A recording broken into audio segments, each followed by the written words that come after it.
Hola a todos, ¿cómo les va? Bienvenidos. Hoy comenzamos 2, 3 minutitos después de lo tradicional. Ahí dice que está avisando. Hola, ¿cómo estás? Bienvenido. Muchas gracias por acompañar. Como siempre, hola Laura. Gracias. Como todos los viernes a las 16:30 horas nos dedicamos un ratito a charlar sobre psicoanálisis, teoría, técnica, clínica. Y hoy yo iba a trabajar un tema que prometí hacer hace un tiempito, cuando hablamos de economía, economía del goce, economía en la vida, y hoy iba a hablar específicamente del tema del dinero. Pero diversas situaciones ocurrieron en esta semana y me parece que vale la pena que los psicoanalistas podamos charlar acerca de qué fue esta andanada de atribuciones racistas que hubo, no importa si fueron en relación a Argentina o si han sido a otros países. Aquí lo que importa es que podamos sacar algo en limpio e ir un poquito más allá, porque si no quedamos atrapados. Justamente hoy vamos a hablar de en qué, ¿no? Quedamos allí asistiendo como testigos, y muchos de ustedes que son psicoanalistas o que se dedican a lo psi han recibido seguramente, han escuchado en el consultorio pacientes que desde distintos lugares, tanto leyendo solamente como testigos o tal vez siendo digamos, criticados en algún momento en la vida diaria, sus hijos en otros países. Entonces me parecía importante bajar todo esto que ha pasado a teoría lacaniana concreta para que podamos ver los conceptos en movimiento, que esto es siempre lo que hemos querido, ¿no? Que los conceptos psicoanalíticos puedan verse en movimiento, qué es lo que sucede, de qué se trata, sin temor, ¿sí? Porque si no, todo el tiempo tenemos temor de... tenemos como sacralizados los conceptos, y los conceptos solamente pueden pensarse en términos de en qué texto lo dijo tal autor y nada más. Y de eso no sirve, porque nuestra clínica psicoanalítica es una clínica de lo real, una clínica de lo que sucede. Y allí es donde, bueno, hoy nos vamos a dedicar un poquito a hablar de esto. Yo les decía, ¿no?, que hoy, en esta semana, a lo que asistimos fue a un ping-pong. ¿Vieron? Era un ping-pong entre ciertas publicaciones de ciertas personas que dijeron algunas cosas, una atribución de racismo, en este caso sobre mi país, pero bueno, podría haber sido cualquier país, no importa. Quiero que pensemos en términos de los conceptos.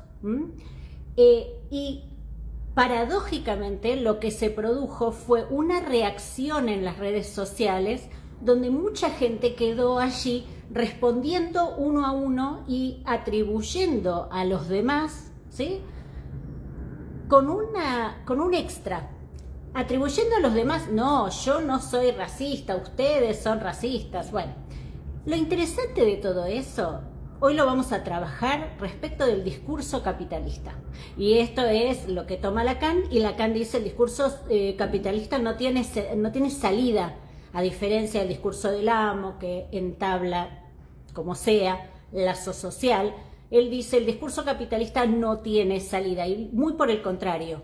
Hoy lo que vamos a trabajar es que sí hay salida.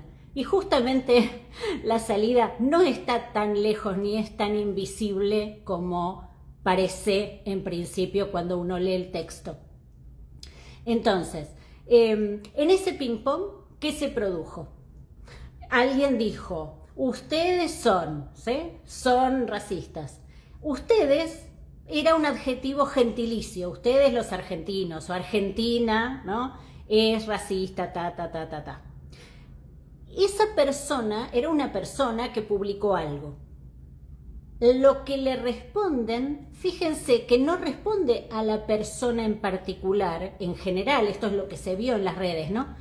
En vez de responder a esa persona en particular, se redobló ese discurso totalitario, ¿sí? Ese discurso dijo, ah, no, los de tu país, es decir, tu país es racista. Quiero que podamos por un momento detenernos y pensar cuáles fueron las características de ese discurso, ¿no? Ese discurso, por un lado, fue totalizante, ¿no? Todos ustedes son, no importa quién lo dijera, ¿sí? Ni sobre qué país, y vamos a ampliarlo, sobre qué religión podríamos decir el día de mañana, no sé, sobre qué color de piel, no importa. El discurso es totalizante, clasificatorio, ¿sí? ¿Tiene salida ese discurso cuando uno dice, le dice al otro, tu país, todos ustedes son así? Aparentemente no, porque entonces quedan las personas encerradas en una cuestión imaginaria. Y allí, donde quedamos en una cuestión imaginaria, es donde primero, antes que todo, los psicoanalistas tenemos que estar advertidos de que estamos en una encerrona. Una encerrona que no es real. Porque, ¿qué significa? Que haya personas que puedan pensar eso, sí, por supuesto. Pero lo que importa es qué está motivando y cómo uno entra en ese dispositivo para reproducir un discurso que es en general el que critica. Por ejemplo, ha habido gente que yo respeto mucho y que habla mucho de la, digamos, del lazo social, de la relación uno a uno, de tener en cuenta al otro, y sin embargo entró en esto que estaba pasando a contestar, y a contestar punto a punto el mensaje. Nosotros no somos, son ustedes los que son racistas o lo que sea. A mí lo que me impactó, y me parece que esto es lo interesante, por lo menos que yo tengo para ofrecer, es que pensemos que esto, que por suerte, solamente aludió a opiniones, a cuestiones que podríamos decir que por supuesto, movilizaron mucho, que ha habido muchas agresiones en la vida real, por supuesto, pero digo, esto que pasó, Yuval Harari, en este libro, y si ustedes quieren y pueden comprarlo en Nexus, describe exactamente cómo así comenzó lo que ocurrió en un país que se llama Myanmar, donde cierta red social tomó lo que pensaban algunos y produjo una reproducción incesante, un alimentar los mensajes de odio contra una minoría musulmana que se llamaba Rohingya, ¿sí? Versus las otras personas, digamos, que formaban parte de la mayoría, budistas. Bueno, lo que ocurrió allí es que empezó esto como una cuestión de opinión y después terminó contagiándose a producir un asesinato en masa. Digo, esto es conocido, es importante que lo sepan. ¿Por qué? Para que no sean instrumentos de nada.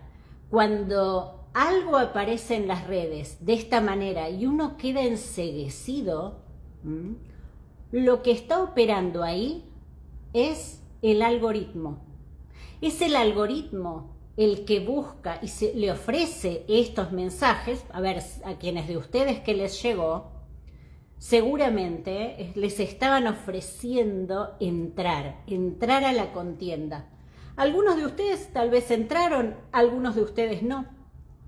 Lo interesante es que gente que tal vez había estado en alguno de los países comprometidos en las críticas, habían estado, habían disfrutado, habían vivido lo hermoso que era, y en las redes decían todo lo contrario.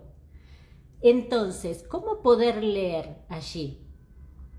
Lo que tenemos que leer es que el sujeto, cuando entra en el dispositivo ofrecido por el algoritmo, ¿Cómo entra? ¿Entra como sujeto con su historia? No. Las redes producen un efecto hipnótico.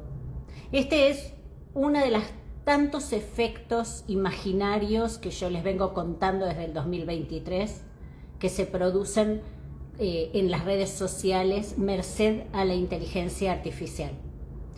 La inteligencia artificial produce efectos hipnóticos donde el sujeto entra y no puede pensar, queda respondiendo en un lugar imaginario, ilusorio e iluso e ingenuo. Se los digo en este sentido.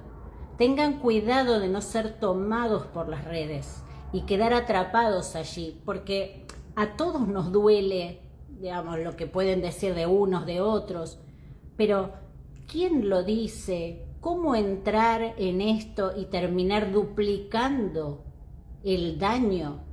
Esto es de lo que nos tenemos que restar.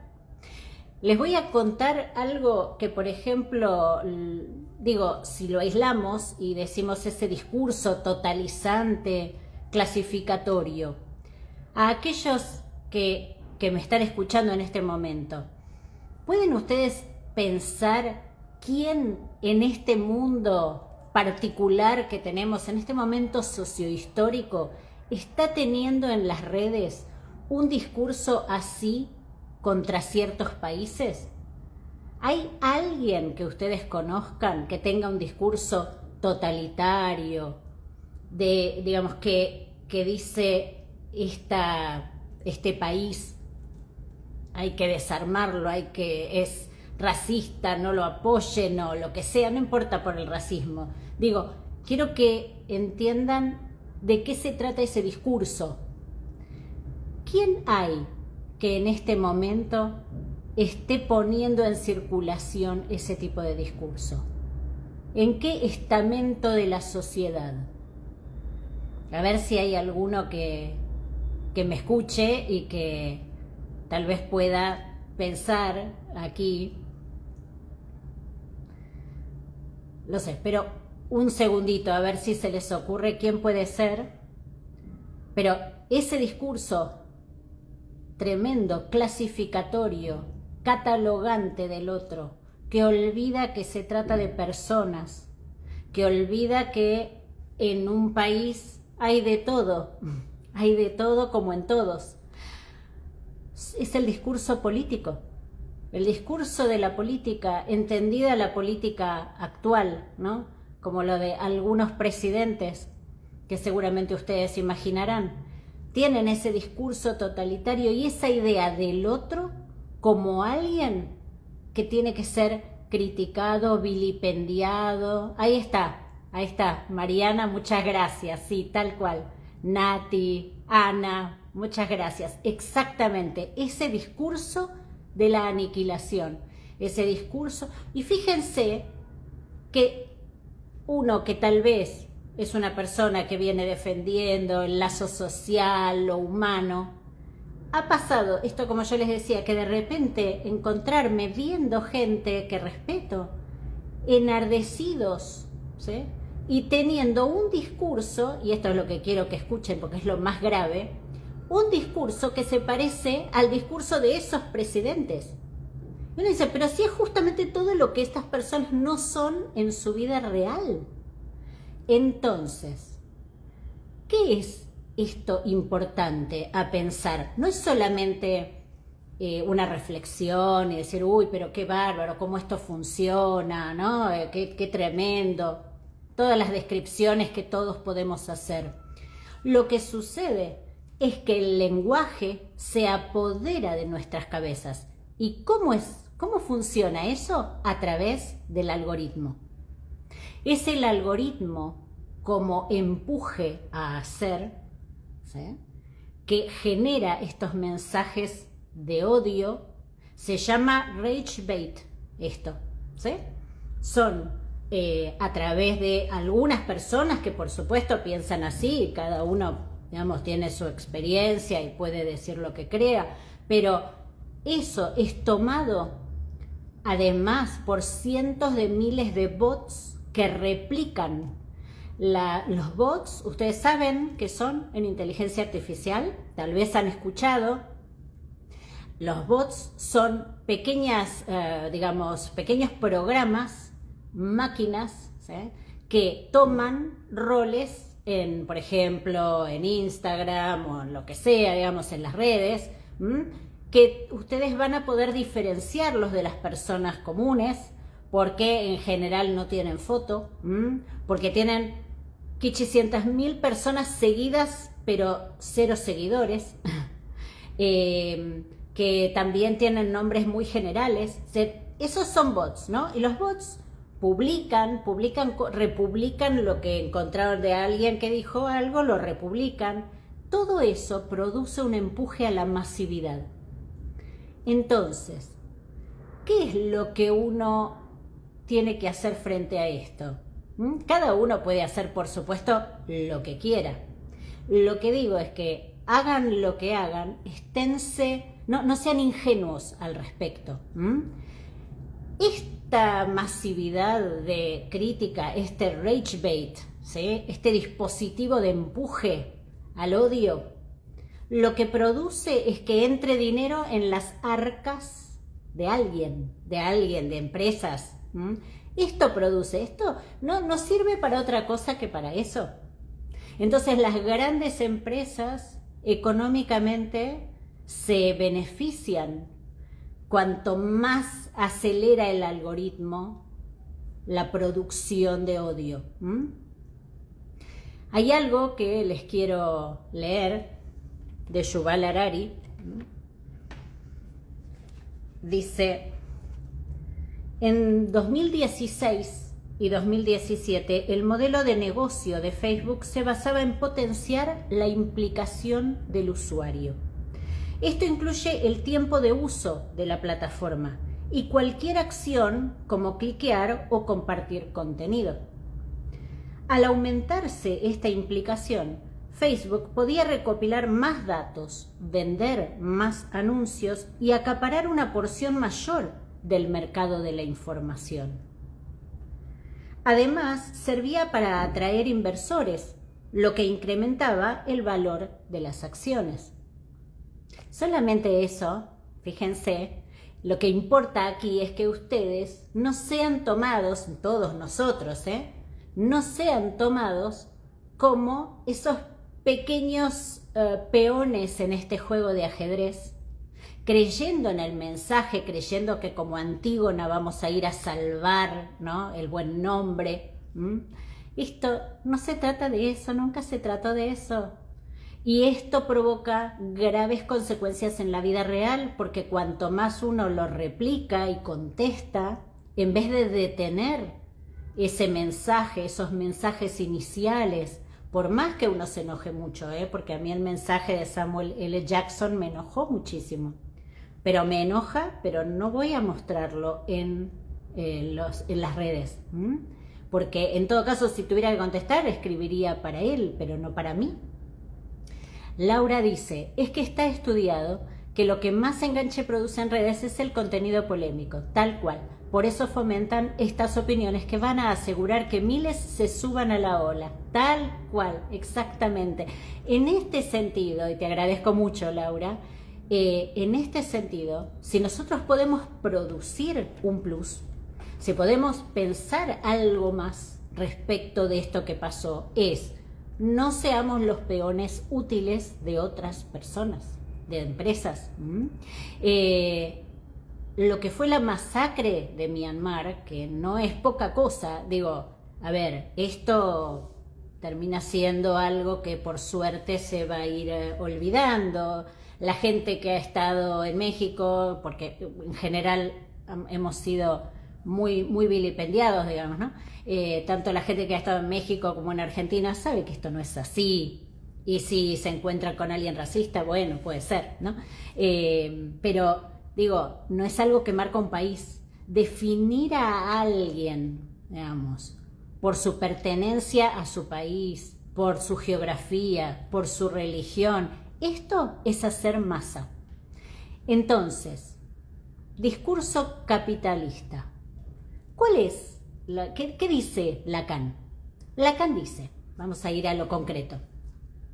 Lacan dice, ok, el discurso del amo, que podría ser muy bien, ¿no? El discurso que uno escucha en los políticos, en este tipo de políticos, el discurso del amo por lo menos arma un lazo social, sea que uno esté de acuerdo o no esté de acuerdo, ¿no? Donde está el que trabaja para el amo, ¿no? Y entonces, pongamos, bueno, en una empresa, en una relación laboral, supongamos, ¿no? Pero la diferencia con el discurso capitalista es justamente que lo que comanda todo el movimiento, ¿sí?, es una máquina que produce, por eso es el capitalismo, es una máquina que produce la implicación del sujeto, pero el sujeto descerebrado, ¿sí? Por eso es que Lacan lo que dice es no hay salida, no es así, pero ahora vamos a ver. Entonces, el algoritmo está en el lugar del amo. Entonces, ese genera significantes amo, ¿no? Ah, los argentinos son racistas, ah, los mexicanos son así, ah, los franceses no sé qué, ah, los españoles, y después, no sé, como les decía, los budistas, los musulmanes, los católicos, los judíos, siempre en base a algún adjetivo. Entonces, el significante amo, tomado por el algoritmo, produce. El sujeto pasa a ser un peón en ese juego de ajedrez, descerebrado. Y esto se lo digo yo, por supuesto no lo dice así Lacan, ¿sí? No lo dice así Lacan, pero les sirve tal vez para tenerlo claro. El sujeto entra en forma hipnótica en lo que está pasando. ¿Cuál es la situación del saber? Ustedes saben que en el discurso, Lacan, cuando hace los 4 discursos y después más tarde trabaja el discurso capitalista, trabaja 4 elementos. El el sujeto, el saber, que lo marca como S2, el S1 es el sujeto, el S2 es el saber, y el objeto A. Y aquí es, digamos, donde es muy interesante y uno ve la gran diferencia, ¿no? En la relación del discurso amo, mal que mal, hay producción de un saber. ¿Estamos de acuerdo o no estamos de acuerdo? Digamos, el saber académico tiene un lugar dentro del discurso amo, ¿sí? Aunque uno no esté de acuerdo cómo se impone, pero hay un lugar. El saber en el discurso capitalista es muy por el contrario un saber que es casi como un objeto a ser introyectado y expulsado, y ustedes entenderán la metáfora que estoy diciendo. Es un objeto que se traga y se escupe en 15 segundos. De hecho, de esa producción dentro del sujeto, entra el mensaje y se expulsa, de esa producción, en realidad, lo que queda es una mayor insatisfacción, ¿sí? Es decir, supongamos, no sé, aquellos de ustedes que hayan escuchado todo lo que pasó, o tal vez hayan participado, hayan empezado a contestar por angustia, porque lo que esto moviliza es angustia, ¿sí? No hay que olvidarse que el sujeto cuando entra en esto es porque quedó angustiado. Y el algoritmo lo utiliza, esa angustia, como bien decía Laura. Entonces, cuando ese saber es un saber para ser desarmado, olvidado, no tiene ningún valor ni académico ni de verdad, generalmente es opinable, ¿sí? No, por eso, digamos, el tipo de elaboraciones que hacemos, ¿sí?, son elaboraciones más académicas, no van a ser nunca tomadas por el algoritmo, porque el algoritmo necesita algo que se degrade, porque rápidamente necesita volver a producir algo para que el sujeto vuelva a compartir otro contenido. Si uno se queda pensando en un contenido, ¿le sirve a las empresas de redes sociales? No. Y por último, el objeto A. El objeto A, vamos a pensarlo, ustedes, estoy pensando a ver si les dibujaba, pero bueno, ustedes saben que está el objeto y la pulsión sale del sujeto, rodea el objeto tratando de producir un efecto y vuelve sobre el sujeto. ¿Qué cosa desencadena ese movimiento una y otra vez, ¿sí?, para que nosotros podamos compartir contenido una y otra vez. Ese objeto A es la angustia, el malestar, ¿sí? Ese objeto A que hace que el sujeto no le alcance una vez y necesite seguir hablando del tema, y entonces ese objeto A se refleja en las métricas. Entonces, cuanto más virulencia haya, más producción de objeto A, de un objeto A que no satisface, pero digamos, de un objeto A que por eso por momentos puede parecer siniestro, ¿sí? Por último, lo que quisiera decirles es esto, es que así como se habla de que no hay salida, y que Lacan dice que no hay salida al discurso capitalista, yo quisiera que nos detengamos un momento. Quienes de ustedes que me están escuchando, tal vez algunos estén en Argentina, algunos yo he visto que vienen de México, y tal vez alguno más nos pueda compartir de dónde más. Cada uno de ustedes seguramente ha tenido contacto con redes sociales y sabe lo que se le ha producido respecto a esto y a otras muchas cosas.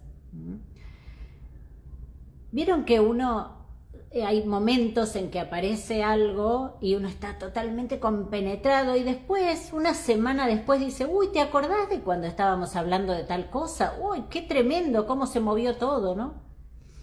Todo eso es gracias a la histeria.